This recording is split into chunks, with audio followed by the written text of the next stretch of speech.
I'm going to come meet with you in the middle, and I'm going to whisper to you what's going on. Here's what I saw, okay? I'm going to take the support team and set them up on the left side. I'll be with the assault team as the squad leader. That's always how it's going to be. So basically, Mauricio is going to be one of my Joes and me, all right? So I'm letting them know, hey, we're going to set up along the front.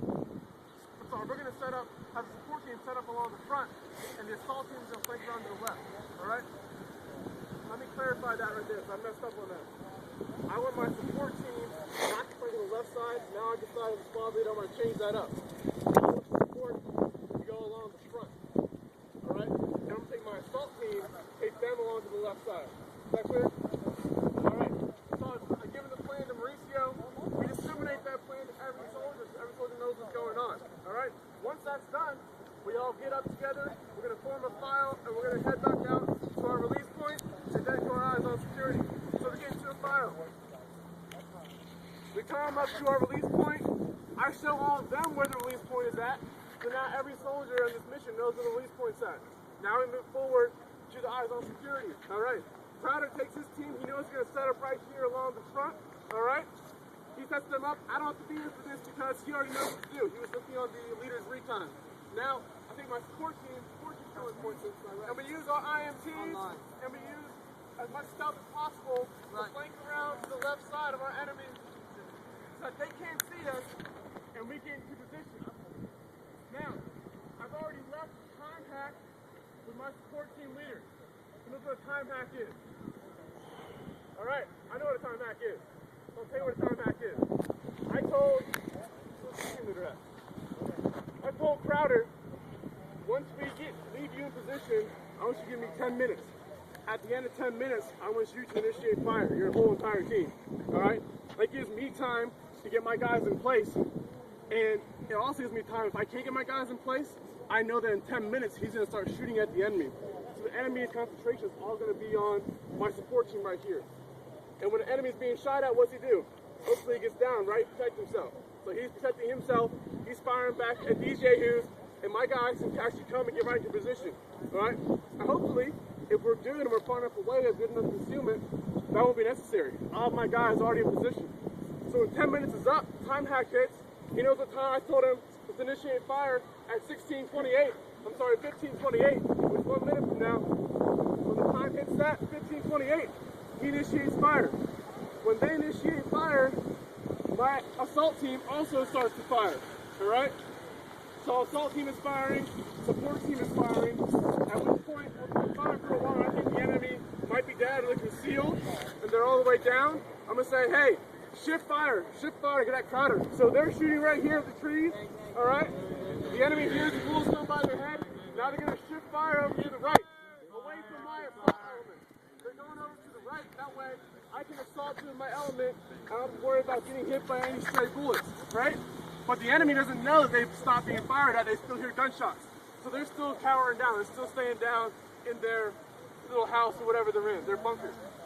Now, they're still firing. They've shifted right. At which point, I'm going to get my assault team up, and we're going to assault through the objective. So, we're going to stay online. We're going to assault through the objective. Go all the way through the objective, and as we go up to the enemy, we're going to shoot him if we see him. All right? Take any weapons away from that we see. We're going to move past them. Our 35 meters net keeps me dependent, all right? And we're going to set up security right here, all right? So Urban's going to turn in this way. The rest of my guys are going to stay where they're at, facing out that way. And we're going to yell, LOA, LOA, LOA. What does LOA stand for? Limit of advance, all right? When I say LOA, LOA, LOA, now my support team leader knows it's time for him to assault through. All right?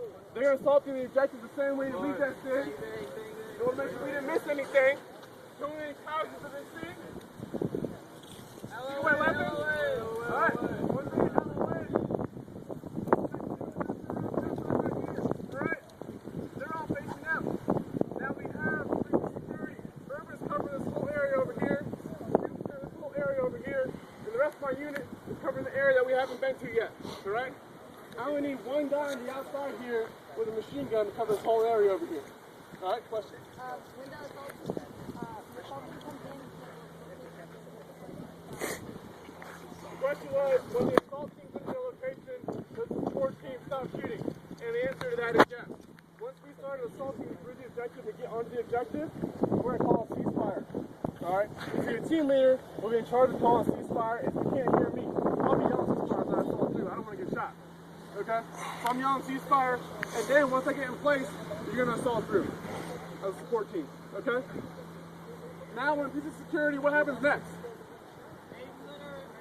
EPW. We know there's enemy there. We just shot him. EPW has to come in now. EPW comes in, and we're going to search these bodies. So, for dollars. What's an EPW prisoner? Or? I'm not going to show you EPW search right now. I'm not going to show it to you. We don't have time for that. All right? We're going to search the bodies. We're going to find these maps, television, EAR, whatever my command tells me to look for on this mission. We're going to get it off of him, and we're going to clear his body. Then, if he's still alive or we have any injured soldiers, we're going to conduct aid and litter at that time. Alright? Once aid and litter is done, what do I want to do? I want to get off the objective. Why do I want to get off the objective? Because I know I'm in enemy territory. I just made a hell of a lot of noise shooting my M16s and all that at the enemy. So the enemy, if there's anyone around, they know I'm here at this point. Alright? You're susceptible to anything like an airstrike, an indirect fire, snipers, anything like that. So I want to get out of here as fast as possible. I probably don't want to come the way that I came, because I know which way I came from. So, in my op order, when I put it out back to the Alpha, I told my guys, first thing we're going to do, when we get on the objective, after we're done, we're going to take off to the east. This way east, I don't know if it's east or not, but we're going that way. It is east? It's east. I'm good guessing. Alright, so, when I say I want to move off the objective, first my assault team's going to move off, going to the east, and the force move off with them. So we're going to move off in a squad calling fire team wedge. So we'll consolidate, reorganize right here. Get to a squad calling fire team wedge. There we go. Squad calling fire team wedge. And we're going to book it off the objective. Alright? So we get in, we get off, we get out. That's the principle here. And that's a squad attack. What are your questions?